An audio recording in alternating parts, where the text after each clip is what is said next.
It's the middle of the night. You and your friend are out on the town, socializing, meeting new people. While the conversation is in full swing, one of the people you're talking to asks, "So, you called your friend Steely Dan earlier. What was that about?" Suddenly, it hits you how nonsensical that must sound to a stranger. But that's your boy, Steely Dan. It doesn't matter that his name isn't really Daniel, or that he's never listened to that band before. The complex Rube Goldberg machine circumstances that led to his eternal pseudonym go so far outside the scope of this conversation that "it's a long story" is all you can offer. Immediately, a line is drawn. Outsider versus insider. It may be a long story, but it's a story that she needs to hear if she's going to be part of your group someday. A cultural gap that needs to be bridged. Nicknames in Magic are the same way. They're a bridge between the game's community and you.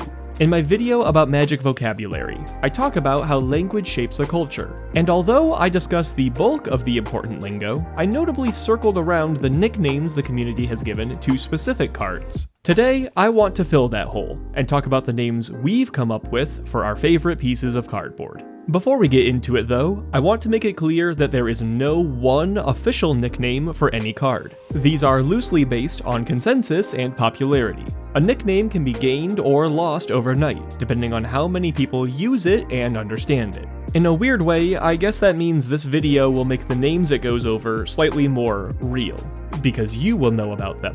Now that the existentialism is out of the way, let's get into it. You've almost certainly heard this card, Dark Confidant, referred to as Bob before, and maybe had no idea why. Nothing about this screams Bob to you. It's not a pun on the name, a shortening of it, or a joke about his art. So what gives? What gives is that this card is part of a special group that we call the Invitational cards. The Magic Invitationals were a series of tournaments held annually from 1997 until 2007. They were very goofy. Think about them like untournaments. They had silly formats, weird restrictions, and sometimes even had cards directly altered by Mark Rosewater before play began. The strangest thing of all, though, was the prize. Instead of money, the winner of the Invitational was given the exclusive chance to sit down with Magic's research and development team and create their own Magic card. How sick is that? As an added benefit, since the cards were all creatures, the winner also got to have their likeness used as a reference for the card's art. So this is Dark Confidant, and this is Bob Maher, the man who won the Invitational for 2004. Most of these Invitational cards are nicknamed with the players they're supposed to represent. In order, they are, and I apologize for my pronunciation, Darwin Castle, Mike Long, Chris Pakula, John Finkel, Ole Rade, Kai Bude, Jens Thorin, Bob Maher, Terry So, Antoine Ruel, and Taigo Chan.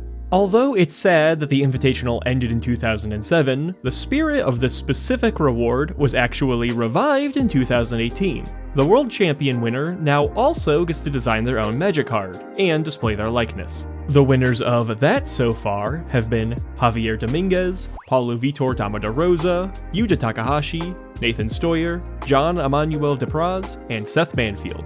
So, if you hear any of these cards being called a name completely out of left field, chances are it's in reference to their respective tournament winner. But that's not always the case. For instance, Jen's card is often nicknamed Sad Robot. This is because the card's actual name is Solemn Simulacrum. Sad Robot gets the idea across in a way that's a little less self-serious. Like our friend Steely Dan from the intro, a lot of cards get their nicknames as the result of a story.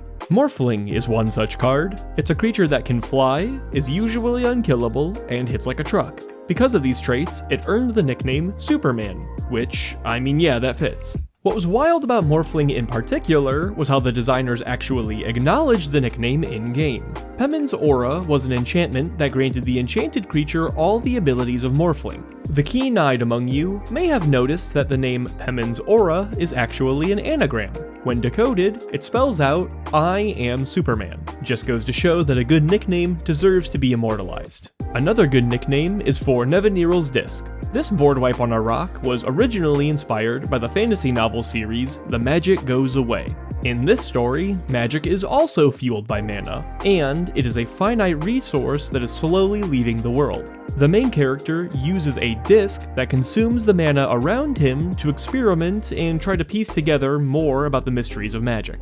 So this destructive disc is inspired by that one. To pay direct homage for the inspiration, the author's name, Larry Niven, was reversed for Nevinyrral's disc. So, sometimes you'll hear this referred to as Larry Niven's disc. Prodigal Sorcerer has been called Tim for longer than I've been alive. The nickname is derived from the character of the same name from the 1975 film Monty Python and the Holy Grail. Like Morphling before it, this one also got an acknowledgement from Wizards of the Coast. In the Monty Python Secret Lair, Prodigal Sorcerer got a reprint as Tim the Enchanter, and suddenly the reference came full circle. If you've ever played against an artifact player before, you've probably heard the term Karnstruct. These aren't a card, but are instead a type of token. Karnstructs are 0/0 artifact creatures that get +1/+1 for each artifact you control. That may sound specific, but a lot of cards make them. We get this from Karn, Scion of Urza, who is the first card to give out this specific type of token. People sometimes have an issue pronouncing Skithiryx the Blight Dragon. It's a lot of syllables and the spelling is weird at first glance. The card also causes a lot of frustration, as it operates as a hasty infector that is hard to kill due to regenerate. The nickname Skittles both simplifies the name and infantilizes the creature a bit. Skithiryx the Blight Dragon is very imposing, but Skittles? Come on man, how can you hate Skittles? Speaking of which, that Skithiryx nickname is not entirely due to backstory. Like we discussed, part of the inspiration to adopt a pseudonym for her is linguistic simplicity. Convenience is maybe the most powerful motivator for, well, anything we do, so it's no surprise it influences how we talk about our favorite cards. Take Goyf for example. Sometimes a nickname isn't necessarily creative. This one is just shorthand for Tarmogoyf. The full name, though, has 3 syllables, and when you're in a tournament setting with, at the time, probably thousands of these things floating around, this simply won't do. You'll be casting, blocking, and attacking with hundreds of Tarmogoyfs over the course of the weekend, and so will your opponents. Cutting out 2 syllables ends up saving a lot of time in the long run. But being convenient doesn't always have to mean boring, like Primeval Titan, the modern Hall of Famer. Even after being power-crept as a format over and over and over again, this big expensive beatstick still kicks people's teeth in. But our beloved boss monster has a fatal flaw. His name is 5 syllables. Egad. Our solution? Primetime. This name not only cuts out 3 syllables, but also implies the commanding presence he has at the table. This is a great combination of utility and flair. A lot of these contracted names are pretty simple. Force is short for Force of Will, Hippie for Hypnotic Spectre, Snappy is another name for Snapcaster Mage, and Bop is Birds of Paradise. Gary is a nickname for Grey Merchant of Asphodel. It's a rearranging of the letters in that first name. A couple cards, particularly the older ones, have a name that becomes a stand-in as a vocabulary term. Take Wrath, for example. Sure, Wrath of God is its intended reference, but because wiping the board is so ubiquitous, the nickname can actually simultaneously refer to all of these. Bolt is another example, for any time something would deal 3 damage. Necro doesn't have the same ubiquity. There are only 2 cards that it can really encapsulate, but like Wrath, it can also be used in verb form. To Wrath can mean to clear the board, and to Necro can mean the act of actually paying the life to draw the cards. You might Necro for 10, for example. There's also a particular strain of letter-dependent nicknames we see from time to time, like Dragon's Rage Channeler and Sakura-Tribe Elder. Both of these cards have multi-part names, so if you lay their abbreviations out, they would be DRC and STE. If you say these letters together quickly, they sound, sort of, like the names Darcy and Steve. And so, those are the nicknames for them. What's interesting to me is how a lot of cards have abbreviations people use, like Red Elemental Blast being REB, but I never hear people trying to morph them into names. It just stays forever abbreviated, like it's in nickname purgatory. Finally, we have a category of nicknames that I can only call joke names. These might serve a small convenience function, like cutting out a syllable or 2, but primarily function to, make your friends laugh. Atali Primal Conqueror comes to mind here. He's a powerful cEDH commander, and the favorite of Cam from the channel Play to Win. Link in the description. Cam's also affectionately given him the nickname Chunky, in reference to the skit from I Think You Should Leave. I don't think it has anything to do with how Atali sounds, looks, or plays, it's just for fun. Don't discredit this joke's staying power though, as now, if you look up almost any Atali cEDH list, you'll find the word chunky all over the place. Young Pizzy.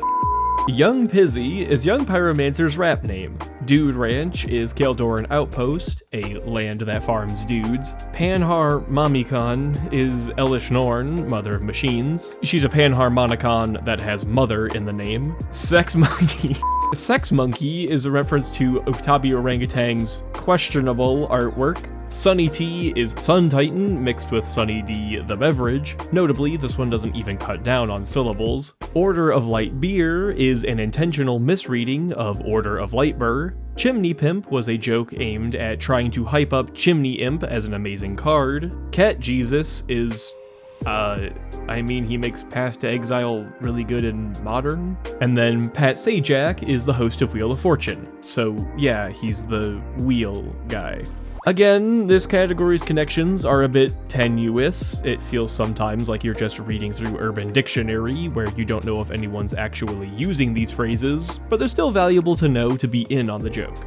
Hopefully, now, the next time you hear someone talk about how they sacrificed their Steve for a game-winning landfall trigger, you know what those words mean. This information is not timeless though. As the game evolves, as cards are printed, and as new tournaments are held, the slang and nicknames we choose to use will change. It's on us as individuals to keep up with the game's goings-on, and keep our finger on the community's pulse, lest we become outsiders in our own game.